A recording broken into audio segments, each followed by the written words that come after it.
Hi Uchawari, welcome back to the channel Shipra Mishra and I hope you guys are doing fine. Okay, let's do it again. Hi Uchawari, welcome back to the channel Shipra Mishra. This is Shipra Mishra and I hope you guys are doing fine.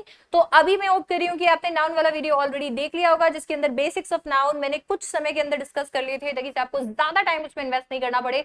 और आज हम discuss करने वाले हैं noun के rules. ये actually ideally उसी video का हिस्सा था बट देन काफी ज्यादा जो है लंबा जा रहा था video and on the top of it मैंने नोटिस किया कि नाउन वाले वीडियो में ऑसम नोट्स जो थे वो इतने ज्यादा क्लियरली विजिबल नहीं थे and that is why awesome notes को आपको दे दिया जाएगा डिस्क्रिप्शन बॉक्स में। इन केस आपने पुराने वाले वीडियो से डाउनलोड नहीं किया था तो ये वाले वीडियो से डाउनलोड कर लेना, बट यहाँ पर मैंने कोशिश की है पीडीएफ लगाने की ताकि से आपको इजीली जो भी मैं बोलूं वो दिख सके साफ साफ।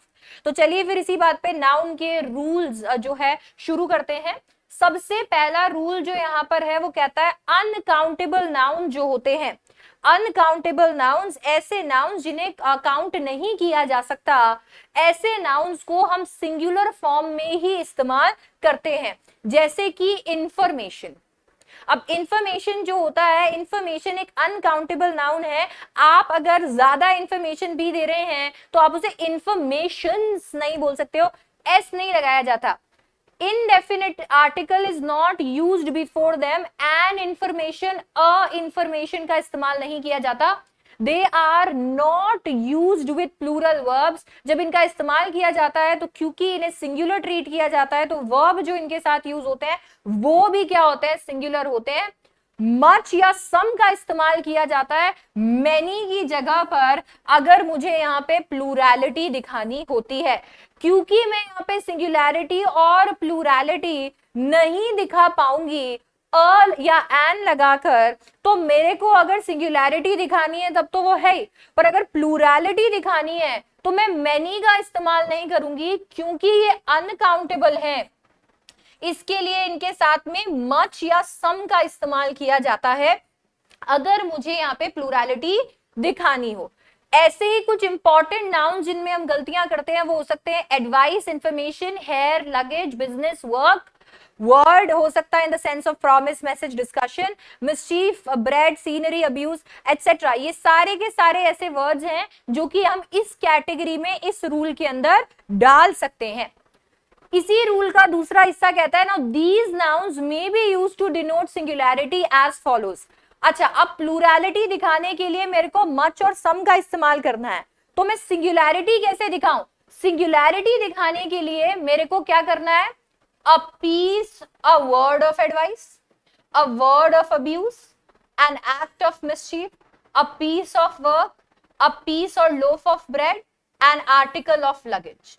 तो अगर मुझे कभी भी इनके अंदर सिंगुलैरिटी दिखानी होती है तो मैं डायरेक्ट इनके आगे तो नहीं लगा सकती हूं जो मेरे इनडेफिनिट आर्टिकल्स होते हैं, तो इसके लिए मैं इनके आगे ऐसे वर्ड्स का इस्तेमाल करती हूं जिनसे इनके बारे में बताया जा सकता है और उनके आगे जो है मैं इनडेफिनिट आर्टिकल लगा देती हूं, तो इससे सिंगुलैरिटी जो है इनको मिल जाएगी।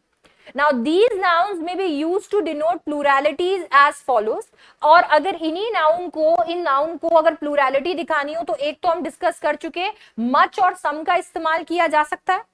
अच्छा, अ लॉट ऑफ का इस्तेमाल किया जा सकता है, मैनी वर्ड्स, मैनी पीसेस का इस्तेमाल किया जा सकता है, two pieces that means number का इस्तेमाल किया जा सकता है, वर्ड्स तो बोले तो यहाँ पे एस का इस्तेमाल किया जा सकता है। अब बहुत सारे बच्चों के दिमाग में आएगा मैम अभी तो आपने बोला मैनी नहीं लगाना है। बिल्कुल नहीं लगाना है, मैनी का इस्तेमाल आप नहीं करोगे डायरेक्ट जो आपका अनकाउंटेबल नाउन है उसके साथ में, and that is why many words लगाकर आपका अनकाउंटेबल नाउन लगाया जाएगा, मैनी पीसेस लगाकर आपका अनकाउंटेबल नाउन लगाया जाएगा। तो अनकाउंटेबल नाउन्स का जो ट्रीटमेंट होता है उसको बहुत अच्छे से सीखना जरूरी है, इसीलिए फोकस कीजिएगा इस रूल पे।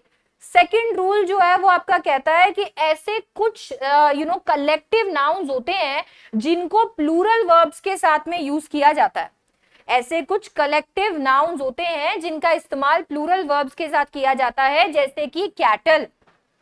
अब ये कैटल एक ऐसा कलेक्टिव नाउन है। कलेक्टिव नाउन क्या होते हैं, नहीं देखा है तो वीडियो चेक कर लेना। ये ऐसा कलेक्टिव नाउन है जो कि यहाँ पर बात कर रहा है एक नहीं, दो नहीं, सारी गायों के बारे में। तो क्योंकि सारी के बारे में बात कर रहा है तो इन्हें एक टर्म, एक कॉमन टर्म दे दिया है जिसका नाम है कैटल। अब ये कैटल जो है इसके साथ में मैं किसका इस्तेमाल कर सकती हूँ, प्लूरल वर्ब्स का इस्तेमाल कर सकती हूँ। जैसे फोक हो गया, क्लर्जी हो गया, ये ऐसे वर्ड्स हैं जिनके साथ में आप प्लूरल वर्ब्स का इस्तेमाल करते हो। रूल नंबर 3 कहता है जो ऑफस्प्रिंग होता है, ए छोटू सा नन्नू सा प्यारू सा बेबी, डियर फिश शिप का, ठीक है, आर एक्सप्रेस्ड एज सिंगुलर और plural only by the use of verb both in singular and the plural they have the same form। अगर मेरे को sheep को singular या plural दिखाना है तो मैं sheep को singular या plural सिर्फ और सिर्फ verb की मदद से दिखा सकती हूं। मैं R लगा दूंगी तो sheep क्या हो जाएगा, plural हो जाएगा। that means I'm talking about एक से ज्यादा जो sheep है। और अगर मैं इज लगा दूंगी दैट मीन्स मैं एक शीप के बारे में बात कर रही हूं। सिर्फ वर्ब से इनका डिनोट करवाना पॉसिबल होता है, इनकी form singular as well as plural में सेम रहती है।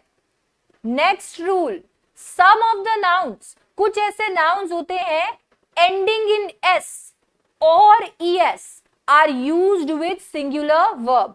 कुछ ऐसे नाउन होते हैं जो कि किसके साथ में, जो कि आपके ऐसे नाउन होते हैं जो एस के साथ एंड होते हैं या ईएस के साथ एंड होते हैं, पर उन्हें ट्रीट किया जाता है सिंगुलर और इन्हें वर्ब भी कौन सा दिया जाता है, सिंगुलर। जैसे कि कुछ लर्निंग की branches, physics, mathematics, politics, diseases जैसे कि मम्प्स, गेम्स या स्पोर्ट्स जैसे कि gymnastics, title of the books Arabian Nights, अरे ये टाइटल है, ये सच में रातों की बात नहीं हो रही है। डिस्क्रिप्टिव नेम ऑफ कंट्रीज जैसे यूनाइटेड स्टेट्स, और बाकी सारे हो सकते हैं जैसे इनिंग्स, सीरीज, न्यूज, समन्स। ये ऐसे वर्ड्स हैं जिनके आगे एस लगता है, ईएस लगता है, पर फिर भी इन्हें सिंगुलर ट्रीट किया जाता है। और यही रीजन है कि इनके साथ में जो वर्ब का इस्तेमाल किया जाता है वो भी क्या रहेगा, सिंगुलर रहेगा। रूल नंबर 5 कहता है now study the uses of the nouns as singular and plural in forms. देखिएगा एक बार, मैंने आपको बताया था लास्ट उसके अंदर भी, लास्ट वीडियो के अंदर भी, कि बहुत ही ज्यादा इंपॉर्टेंट है सिंगुलैरिटी प्लूरैलिटी नंबर चेक करना। तो अभी ना बस मैं वही बताना चाहती हूँ कि कभी कभी कुछ ऐसे वर्ड्स होते हैं जिनका सिंगल में अलग मीनिंग निकलता है, दैट इज जब वो सिंगुलर होते हैं तो उनका अलग मीनिंग निकलता है, और जब उनको हम एस जोड़ देते हैं, उनको प्लूरल बना देते हैं, तो उनका मीनिंग एकदम ही अलग हो जाता है। जैसे वुड हो गया, अब वुड अकेला वुड हो तो ये होता है मटीरियल, ठीक है, मटीरियल जिससे आप कुछ भी बनाते हो, वुड लकड़ी, और यही इसको वुड्स कर देंगे तो फॉरेस्ट हो जाएगा। ये एस का खेल है सारा, एस लगाते ही चेंज हो गया। वाटर हो गया तो मटीरियल हो गया, वाटर्स कर देंगे तो सी हो जाएगा।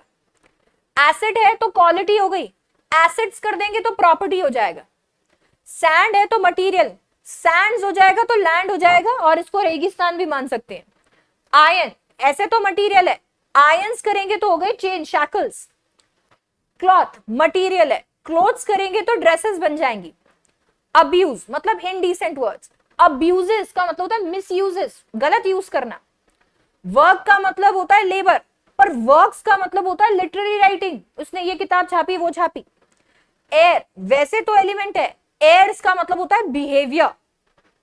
एडवाइस मतलब सजेशन, आप कोई एडवाइस किसी को देते हो, यही एडवाइसेस हो जाएगा तो बिल्स हो जाएंगे। कस्टम तो हैबिट, कस्टम्स हो जाएगा तो टैक्स हो जाएंगे। इफेक्ट वैसे तो रिजल्ट है, इफेक्ट्स होगा तो गुड्स हो जाएंगे। कलर, कलर वैसे तो मटेरियल है, कलर्स बोलेंगे तो फ्लैग हो जाएंगे, झंडे हो जाएंगे। फ्रूट वैसे तो खाने वाला फल है, फ्रूट्स बोलेंगे तो रिजल्ट, रिजल्ट वाला फल बन जाएगा। विट वैसे तो एबिलिटी टू टॉक है, विट का मतलब होता है एबिलिटी टू टॉक, बट जैसे विट्स बन जाता है वो तो इंटेलिजेंस हो जाता है। आर्म वैसे तो ऑर्गन है, पर आर्म्स वेपन्स बन जाता है। गुड वैसे तो आपके लिए अच्छी चीज है, जो चीज अच्छी होती है हम कहते हैं गुड है जी, गुड है, पर गुड्स जब बोलते हैं तो आर्टिकल बन जाती है, चीजें बन जाती है। तो कुछ ऐसे वर्ड्स होते हैं जिनकी लिस्ट हमने यहाँ पे डाल भी दी है, जिनके आगे, जिनको अगर आप प्लूरल बना देते हो तो उनका मीनिंग जो है वो बदल जाता है, वो सिंगुलर वाला मीनिंग जो है अब होल्ड नहीं करते हैं। ऐसे वर्ड्स का आपको क्या करना है, ख्याल रखना है। ऑल राइट, अब अगर हम बात करते हैं रूल नंबर 6 की, तो ये कहता है some of the nouns are generally used in plural form with plural verb. कुछ ऐसे नाउन्स होते हैं जिनका इस्तेमाल प्लूरल फॉर्म में किया जाता है, वो भी प्लूरल वर्ब के साथ में। जैसे ड्रेस के जो आर्टिकल्स होते हैं, जैसे ट्राउजर्स हो गए, ठीक है, ब्रीचेस हो गए, जीन्स हो गए। अब ये आप देखोगे तो ये प्लूरल फॉर्म में ऐसा लगता है ये प्लूरल फॉर्म में चल रहे हैं। अब ये जो नाउन है इनको प्लूरल फॉर्म में मतलब एस के साथ ही यूज किया जाता है, और इसीलिए इनके साथ जो वर्ब लगता है वो भी यही लगेगा, प्लूरल ही लगेगा, इनके साथ आर ही लगाओगे, दैट मीन्स जो भी प्लूरल वर्ब्स होंगे वही लगेंगे। नेम्स ऑफ इंस्ट्रूमेंट्स जैसे सिजर्स हो गया, स्पेक्टिकल्स हो गया, शेयर्स हो गया, स्केल्स हो गया, ये सारे ऐसे वर्ड्स हैं जिनके आगे आपको एस देखने को मिलेगा। आप कभी भी ये नहीं बोल सकते सीजर देना, तो सिजर कुछ नहीं होगा, सिजर्स ही बोलते हैं। तो सिजर्स जो है उसके साथ में हमेशा, क्योंकि इसके साथ हमेशा एस लगता है, तो इसके साथ में जो वर्ब लगता है वो भी हमेशा प्लूरल लगेगा। बाकी सारे नाउन्स भी ऐसे हो सकते हैं जिनके आगे आपको एस देखने को मिलेगा, और ये सारे जो नाउन्स हैं क्योंकि हमेशा प्लूरल में रहते हैं इसीलिए इनके साथ में वर्ब भी कौन सा लगता है, प्लूरल लगता है। इसके बाद में आप देखेंगे रूल नंबर 7 कहता है अ कंपाउंड नाउन, एक कंपाउंड नाउन, ऐसा नाउन जिसमें न्यूमेरिकल और नाउन हो, एक compound noun is not used in plural if a noun does the work of an adjective. देखिए एक कंपाउंड नाउन बोले तो एक न्यूमेरिकल और नाउन जो है जब उसका इस्तेमाल किया जाता है तो उसे प्लूरल में यूज नहीं किया जाता, ठीक है, is not used in plural अगर a noun does the work of an adjective, अगर वो एडजेक्टिव का काम कर रहा है। जैसे मैं बात करती हूं 10 डे टूर, कितने दिनों का टूर है, 10, 5 फुट लॉन्ग रूम, ठीक है, कितना बड़ा रूम है, 5 फुट। तो आप देखेंगे कि यहाँ पे ये क्या है, ये 10 डे, ये 5 फुट, ये जो है इसके साथ में आपने एस नहीं लगाना, ये एस इसके लिए नहीं लगाना क्योंकि ये 10 जो है यहाँ पे उपस्थित है, ये 5 जो है यहाँ पे प्रेजेंट है, क्योंकि ये दो यहाँ पर प्रेजेंट है और ये डे और फुट के बारे में, दैट इज ये टूर और रूम के बारे में बता रहे हैं, एज एन एडजेक्टिव काम कर रहे हैं, इसके लिए इनका कोई प्लूरल फॉर्म नहीं होगा, इसीलिए इनके साथ में ये 10 5 जो लग गया बस वो लग गया and that's it. Nouns expressing numbers are used in singular with numerical adjectives. ठीक है, अब जब भी हम नाउन्स की बात करते हैं जो कि नंबर दिखाते हैं उनको हम हमेशा यूज करते हैं सिंगुलर के साथ में, क्योंकि उनके साथ में क्या लग गए हैं, न्यूमेरिकल एडजेक्टिव लग गए हैं। जैसे अगर मैं बोलूंगी 700 रुपया दिया, तो उसके अंदर मैंने यहाँ पे जो है ऐसा नहीं है कि मैं बोलूंगी 700 जो दे दिए, मैं बोलूंगी शी गेव हिम 700 रुपीज। यहाँ पे मैंने 100 का इस्तेमाल इसलिए किया है क्योंकि इसके पहले 7 लग गया और ये एकदम फिक्स्ड है, 7 लग गया, इसके लिए इसका इस्तेमाल किया गया। यहीं पे अगर मैं ये 7 हटा दूं, there are hundreds of people still dying of COVID. तो ये हंड्रेड्स इसके लिए है क्योंकि पहले जो है नंबर मिसिंग है, तो पहले नंबर मिसिंग है, दैट इज वाई यहाँ पे मैंने हंड्रेड्स का इस्तेमाल किया है। तो जब भी ऐसे वर्ड्स के आगे मैं कोई नंबर लगा देती हूं तो ये जो है ये सिंगुलर हो जाते हैं, पर जैसे ही नंबर हट जाता है तो इनको मैं प्लूरल बना सकती हूं। ये है हमारा रूल नंबर 8। रूल नंबर 9 कहता है कि आखिरकार ये अपॉस्ट्रोफे का इस्तेमाल एस के साथ करें तो कैसे करें। The use of apostrophe with s is not correct in the case of non-living things. That means apostrophe और s का इस्तेमाल सिर्फ living things के साथ किया जाता है, non-living things के साथ में इसका इस्तेमाल नहीं किया जाएगा। It is restricted only to living things. इसका इस्तेमाल या तो living things के साथ, time के साथ, weight के साथ, distance के साथ, अमाउंट के साथ, या पर्सोनिफाइड नाउन्स, मतलब ऐसे नाउन्स जिनको माना गया है कि वो इंसान की क्वालिटीज होल्ड करते हैं, उनके साथ किया जाएगा। आपको जब भी अपॉस्ट्रोफी एस मिलेगा तो अपॉस्ट्रोफी एस का इस्तेमाल सिर्फ और सिर्फ कैसे किया जाएगा, लिविंग थिंग के साथ में, टाइम के साथ में किया जाएगा। You will find with weight, distance, amount और पर्सोनिफाइड नाउन्स। कभी भी इसका इस्तेमाल नॉन लिविंग थिंग के साथ में नहीं किया जाएगा। हम लोग यहाँ पे कोशिश करते हैं, हम हर जगह आगे एस लगा देते हैं, अपॉस्ट्रोफी एस लगा देते हैं, बट दैट इज इनकरेक्ट, बिल्कुल नहीं यूज करना है। अच्छा, दूसरा रूल अपॉस्ट्रोफी एस का है, two nouns in the same possessive case denote plural form. When apostrophe with s is used with one noun, it expresses singular form. अब देखो यार, शिप्राज एंड श्रुतिज फादर्स, अब ऐसे में शिप्रा के पापा अलग है और श्रुति के पापा अलग है, क्योंकि दोनों के आगे क्या लगा दिया गया है, अपोस्ट्रोफे एस लगा दिया, तो इसके लिए फादर्स भी क्या हो गया, प्लूरल हो गया। तो ये अगर हम लोग एक ही चीज पोजेस करते हैं तो गलत हो जाएगा।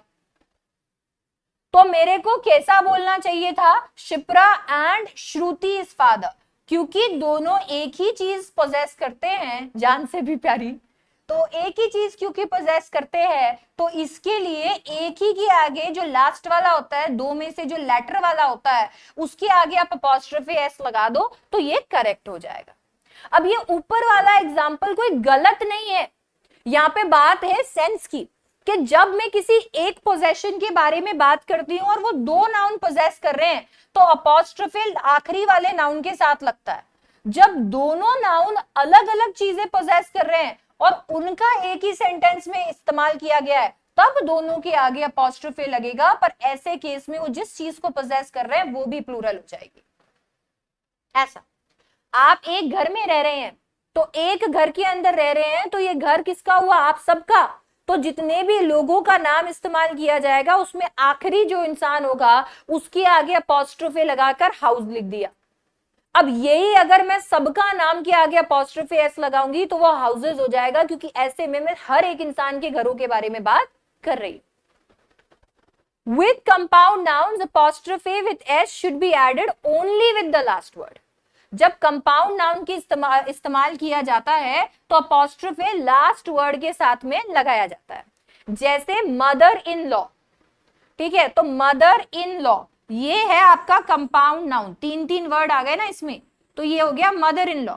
अब मेरे को अगर इनके बारे में बात करना है तो मैं मदर्स इन लॉ नहीं बोलूंगी, मैं बोलूंगी मदर इन लॉस, लॉ के बाद में अपोस्ट्रोफी एस आएगा। Pronouns are written by omitting apostrophe but s is added. Pronouns को जब भी मैं लिखती हूं तो मैं s तो जरूर ऐड कर देती हूं, बस इनसे apostrophe हट जाता है। इतनी बार हमने लेटर, आर्टिकल, ये सब लेटर इतने सारे अलग अलग तरीके के लिखे, उसके अंदर एक चीज जो मैं हमेशा आपको ग्रामेटिकली बताती थी वो यही है, योर्स के आगे अपोस्ट्रोफी हमें नहीं लगाना होता, क्योंकि प्रोनाउन के आगे s तो लगाया जाता है पर अपोस्ट्रोफी हम नहीं लगाते हैं। possessive केस जो होता है, मान लीजिए, is indicated by apostrophe without S after plural nouns और वर्ड्स एंडिंग विद एस। अब देखो यार, यहाँ पे आप ये देखेंगे जॉन कीट्स पोएम। अब देखो यार क्या होता है, मैं तुम्हें बताती हूँ, जो भी possessive केस होता है is indicated by apostrophe without S, S apostrophe नहीं लगाया जाता, प्लूरल नाउन और वर्ड्स एंडिंग विद एस के साथ में। अब तुम ऐसे लिखोगे, ऐसे लिखोगे, अब ये क्या है, ये हो जाएगा गलत। क्यों? क्योंकि जॉन भाई के नाम में ऐसे, जॉन भाई का नाम है जॉन कीट्स, ये नाम है भाई उनका। अब ऐसे में जब मैं इनके पोजेशन के बारे में बताऊंगी ना, तो मैं एस और ऐड नहीं करूंगी, मैंने सिर्फ अपोस्ट्रोफी ऐड कर देना है और ये लीजिए हो गया। तो जब भी ऐसे वर्ड जो होते हैं जिनके अंदर ऑलरेडी एस मौजूद होता है, उनका पोजेसिव केस हम देखते हैं, तो ऐसे में सिर्फ अपोस्ट्रोफी ऐड होता है, एस के बाद में अपोस्ट्रोफी ऐड होता है, एक और एस ऐड करने की जरूरत नहीं है। All right, else combined with indefinite pronouns somebody, anybody, nobody is expressed in possessive case as somebody else's in place of somebody's else। जब मैं else का इस्तेमाल करती हूं, जब भी मैं else का इस्तेमाल करती हूं indefinite pronouns के साथ में, जैसे somebody, anybody, nobody का, तो ऐसे में जब भी मैं apostrophe s लगाऊंगी तो वो लगेगा else के बाद, वो यहां पे आपके indefinite pronoun के बाद नहीं लगेगा, वो लगेगा else के बाद, somebody else's, ना कि somebody's else। तो जब भी मैं indefinite pronouns के साथ में इस्तेमाल करूंगी else का, तो else के बाद में जो है लगेगा आपका apostrophe s, ना कि indefinite pronoun के बाद में। The correct expression whose else should be used in place of the wrong expression who else's। However, who else is correct। यार who else जो है वो आप एक करेक्ट सेंटेंस है, एक करेक्ट फ्रेज बन सकता है, बट जब भी मैं पोजेसिव में इस्तेमाल करती हूं तो मैं ज्यादा बेटर तरीके से अगर लिखना चाहती हूं तो मैं whose else का इस्तेमाल करूंगी in place of who else या who else's, क्योंकि whose अपने आप में पोजेशन शो कर देगा, मेरे को एस वहां जोड़ने की जरूरत ही नहीं है, मेरे को और एस लगाने की जरूरत नहीं है, whose else वो अपने आप में मेरा काम कर देगा। who else भी सही है, who else will come, who else भी सही है, ऐसा मतलब ये मत सोचना कि who के साथ में else नहीं लगता है, बिल्कुल लग जाएगा, कुछ नहीं है। पर जब भी मैं यहाँ पर पॉजेसिव दिखाने की कोशिश करती हूँ तो मैं कोशिश करती हूँ कि मैं यहाँ पे हु की जगह हुज लगा दूं, क्योंकि ये ऐसे ही अपने आप में पोजेशन का काम कर लेगा, तो यहाँ मुझे और कुछ जोड़ने की जरूरत नहीं पड़ेगी। रूल नंबर 10 कहता है जब दो एडजेक्टिव्स किसी जो कि डिफरेंट मीनिंग के होंगे पर किसी एक ही नाउन के बारे में बात करते हैं तो उनको प्लूरल कंसिडर कर दिया जाता है और इसीलिए वर्ब भी प्लूरल लगाए जाते हैं। दो एडजेक्टिव की बात कर रहे हैं तो हम बात करते हैं, मान लीजिए पॉलिटिकल और इकोनॉमिक लाइफ इन इंडिया की। अब ये दोनों के मीनिंग एकदम अलग है, बात किसकी कर रहे हैं, लाइफ इन इंडिया की। एक ही नाउन है, एक ही नाउन को दो एडजेक्टिव जब डिनोट कर रहे हैं और दोनों एडजेक्टिव अलग अलग मीनिंग के हैं तो वर्ब भी क्या लगेगा, प्लूरल लगेगा। तो दो एडजेक्टिव जब एक नाउन को डिफाइन करते हैं तो वो एक नाउन जो है वो दो एडजेक्टिव को प्लूरल ट्रीट किया जाता है, एंड दैट इज व्हाई चाहे नाउन एक हो पर वर्ब क्या लगेंगे, प्लूरल। नाउन के ऊपर जब हम अग्रीमेंट करते हैं, जो मैम आपको करवाएंगी, जो सब्जेक्ट वर्ब की अग्रीमेंट होते हैं उसके अंदर हम नाउन और वर्ब का अग्रीमेंट ही तो सीखते हैं। तो यूजुअली जब नाउन सिंगुलर होता है तो हम वर्ब भी क्या रखते हैं, सिंगुलर रखते हैं। यहाँ पे नाउन जो है वो चाहे सिंगुलर हो कोई फर्क नहीं पड़ता, पर दो एडजेक्टिव्स उसके बारे में बात कर रहे हैं तो क्योंकि दो अलग अलग एडजेक्टिव्स अलग अलग मीनिंग की उसके बारे में बात कर रहे हैं तो वर्ब क्या होगा, प्लूरल होगा। ये एक्सेप्शन होगा जब हम लोग सब्जेक्ट वर्ब कॉनकॉर्ड पढ़ेंगे। रूल नंबर 11 देखिए क्या कहता है, noun after preposition is repeated in singular verb, singular form. So जब भी नाउन जो होता है जब उसको प्रेपोजिशन के बाद में रिपीट करते हैं तो इसमें आप सिंगुलर फॉर्म ही रखते हो, आप इसे वर्ड्स फॉर वर्ड्स नहीं बोलोगे, पेजेस बाय पेजेस नहीं बोलोगे, वर्ड फॉर वर्ड या पेज बाय पेज बोलोगे। तो जब भी मैंने प्रेपोजिशन ऐड कर देना है दो के बीच में तो नाउन हमेशा सिंगुलर रहेगा। A student is required to study the plural forms of certain nouns carefully. ऐसे नाउन्स जो होते हैं प्लूरल फॉर्म्स के साथ में यहाँ पर दिए गए हैं, ये देख लीजिए, क्योंकि ये वाले जो नाउन्स होते हैं इनके साथ में हम बहुत बार गलतियां करते हैं। ये ऐसे नाउन्स हैं जिनके बारे में, जिनकी प्लूरल फॉर्म के बारे में हमें पता ही नहीं है। तो अगर आप चाहें तो इसे नीचे से डाउनलोड कर सकते हैं जहां पर मैं ये डाल दूंगी, नहीं तो आप एक स्क्रीनशॉट ले लीजिए, मैम हट जाएंगी, आप आराम से इन्हें रीड कीजिए तो आपको पता चल जाएगा कि इनकी प्लूरल फॉर्म क्या है। ये प्लूरल फॉर्म आपको पता चल जाएगी तो इनकेस फॉर्म बेस्ड एरर्स आएंगे तो आप उन्हें पकड़ पाएंगे। ये कुछ ऐसे रूल्स थे जो कि आपको पता होने चाहिए in order to do correct questions, error और ओमिशन वाले। तो आप ये वाले जो रूल्स है इसकी मदद से कंपेटिटिव एग्जाम के अंदर जो एरर एंड ओमिशन वाले जो ग्रामर के हिस्से के क्वेश्चंस आते हैं वो इजीली कर पाएंगे। ये इससे ज्यादा नाउन को लेकर भी जो रूल्स हैं वो प्रेजेंट हैं, ऐसा नहीं है कि केवल यही रूल है और यहीं पे कहानी खत्म हो जाती है, पर ये ऐसे रूल्स हैं जो कि ज्यादातर काम आते हैं। मैंने थोड़े से और भी चीजें जो है वो हैंड रिटन नोट्स के अंदर भी डाल दी है। मैं आपको बता देती हूँ कि ये चैनल इस पीडीएफ का कॉपीराइट क्लेम नहीं करता है, ये चैनल के पास इस पीडीएफ का कॉपीराइट नहीं है। ये पीडीएफ जो है ये डिफरेंट बुक्स से बनाई गई है और वो इसीलिए बनाई गई है क्योंकि मैं सोचती हूँ कि बहुत सारे बच्चे कंटेंट के लिए स्पेसिफिकली किताब नहीं खरीद सकते, and at the same time बहुत सारे लोगों को अभी खरीदनी भी नहीं है because they feel it's just waste. तो मैं चाहती हूँ कि मैं मेरी तरफ से जितना हो सके वो कर पाऊं ताकि से आपको वो खरीदना ना पड़े। As far as the MCQs are considered उनकी तो बात अलग है, बट जब तक कंटेंट है मैं कोशिश करूंगी कि मैं डिफरेंट किताबों से आपके पास में यहाँ पे ये कंटेंट ला सकूं जिसे आप पीडीएफ के थ्रू पढ़ पाए। तो इसके राइट ओनर्स उन किताबों के ओनर्स ही हैं और मैं या ये चैनल यहाँ पे ये इनका ओनरशिप क्लेम नहीं करता है। सो जब हमने यहाँ पर बात कर ली है डिस्क्लेमर्स की, तो आई होप आपको ये वीडियो छोटू सा प्यादू सा पसंद आया होगा, जिसके थ्रू आप रूल्स को कर चुके होंगे मस्त रिवाइज। अगर हाँ तो प्लीज वीडियो को लाइक करना मत भूलना, अपने दोस्तों के साथ में शेयर करना मत भूलना, और कमेंट डाउन करना मत भूलना कि कौन सा ऐसा रूल था जिसने आपको चक्कर दिला दिए। और चैनल को तो सब्सक्राइब कर ही लेना, क्योंकि CU80 अब हम फोड़ेंगे। So I'll see you in the next one. Bye bye. Take care.